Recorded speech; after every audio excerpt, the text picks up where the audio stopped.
Hi hello అండి, welcome back to my channel. నా పేరు లక్ష్మీ ప్రసన్న, నేను మీ తెలుగు నర్స్. అందరూ ఎలా ఉన్నారండి? నేనైతే చాలా బాగున్నాను. ఈరోజు మనం హిక్కప్స్ అంటే ఎక్కిళ్ళు అనేవి ఎందుకు వస్తాయి చిన్నపిల్లలు అనేది మనం తెలుసుకుందాం.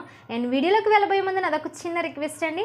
ఐ హోప్ ఈ వీడియో మీకు నచ్చుతుందని అనుకుంటున్నాను, ఇన్ఫర్మేటివ్గా ఉంటుందని అనుకుంటున్నాను. సో ఇన్ఫర్మేటివ్గా ఉంటే మాత్రం లైక్ చేయడం మర్చిపోవద్దు. అండ్ మోర్ అప్డేట్స్ కోసం ఛానల్ని సబ్స్క్రైబ్ చేసుకోండి. చిన్నపిల్లలు ఎక్కిళ్ళు అనేవి ఎందుకు వస్తాయంటే, ఎప్పుడెప్పుడు వస్తాయో మీరు ఎప్పుడైనా మీ బేబీస్ని అబ్జర్వ్ చేసుకోండి. అంటే 0 to 1 year బేబీస్, అంటే అప్పుడే పుట్టిన పిల్లల దగ్గర నుంచి 1 yearలో బేబీస్ గురించి నేను చెప్తున్నాను.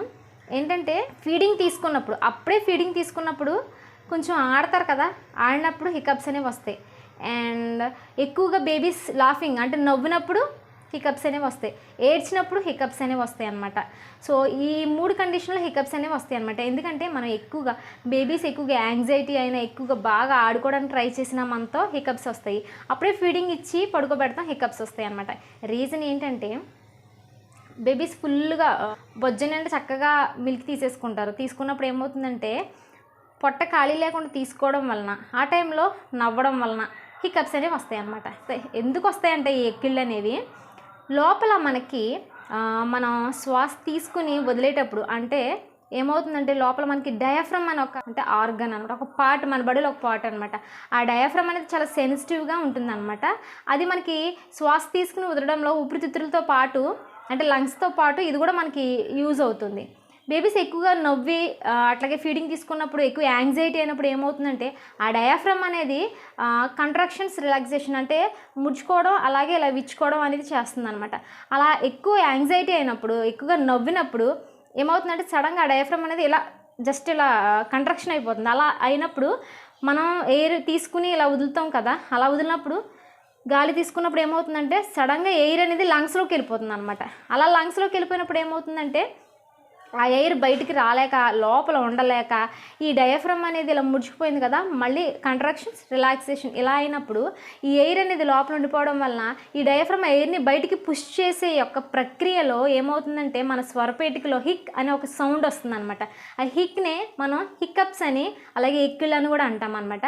సో చిన్నపిల్లలు ఈ ఎక్కిళ్ళు వచ్చినప్పుడు ఎక్కువ కంగారు పడాల్సిన అవసరం ఏమీ లేదండి. కొంతమందికి తగ్గిపోతాయి, సాధారణంగా వెంటనే తగ్గిపోతాయి. సో మదర్స్ అయినా కానీ, ఇంట్లో ఉన్న గ్రాండ్ మదర్స్ అయినా కానీ ఎక్కువ కంగారు పడిపోతూ ఉంటారు. అసలు ఏం కాదండి, బేసిక్గా ఏం చేస్తారంటే ఏదైనా దారం తెంపి పెట్టడం కానీ లేకపోతే అట్లా చేస్తూ ఉంటారు. అదేం కాదు.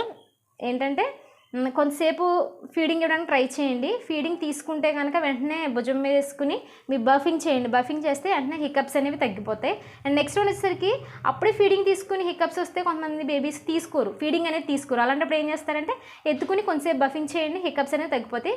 కంగారు పడాల్సిన అవసరం అయితే ఏం లేదు. హికప్స్ తగ్గకుండా కంటిన్యూషన్గా డే మొత్తంలో వస్తూ ఉంటే కనుక మనం డాక్టర్కి వెళ్ళి డాక్టర్ని కన్సల్ట్ చేసి దానికి ట్రీట్మెంట్ అనేది ఉంటుందన్నమాట. సో మ్యాక్సిమం బేబీస్కి అయితే ఈజీగా తగ్గిపోతుంది.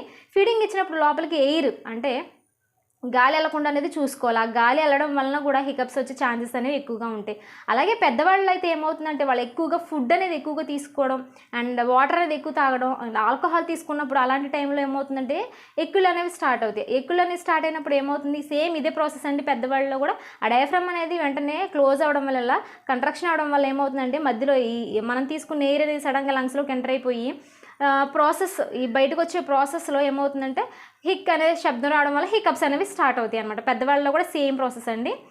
హికప్స్ వచ్చినప్పుడు ఏం చేస్తారంటే, మనం ఎక్కువగా మ్యాక్సిమం పెద్దవాళ్ళు అయితే వాటర్ తాగుతారు. కొంతమంది తగ్గిపోతుంది అండ్ కొంతమంది తగ్గదు. కొంతమంది ఇలా డీప్ బ్రీత్ తీసుకుని వదిలినట్లయితే కొంతమంది తగ్గిపోతుంది అండ్ కొంతమంది తగ్గదు. వీళ్ళల్లో కూడా ఇలా చేసినప్పుడు కొంతమంది తగ్గుతుంది, కొంతమంది తగ్గదు అనమాట. తర్వాత ఆటోమేటిక్గా తగ్గిపోవడం అనేది తాగిపోయిన హికప్స్ అనేవి వాటంతటికి అవే తగ్గిపోతాయి. ఒకవేళ తగ్గకపోతే కనుక దానికి ఫర్దర్ ట్రీట్మెంట్ హాస్పిటల్ అయితే కంపల్సరీ హాస్పిటల్కి వెళ్ళాలి, డాక్టర్ని కన్సల్ట్ చేయాలి. సో దానికి ట్రీట్మెంట్ అనేది సపరేట్గా ఉంటుంది. మ్యాక్సిమం అందరికైతే హికప్స్ అనేవి తగ్గిపోతాయి. హికప్స్ వల్ల ఎలాంటి ప్రాబ్లం అనేది ఉండదు.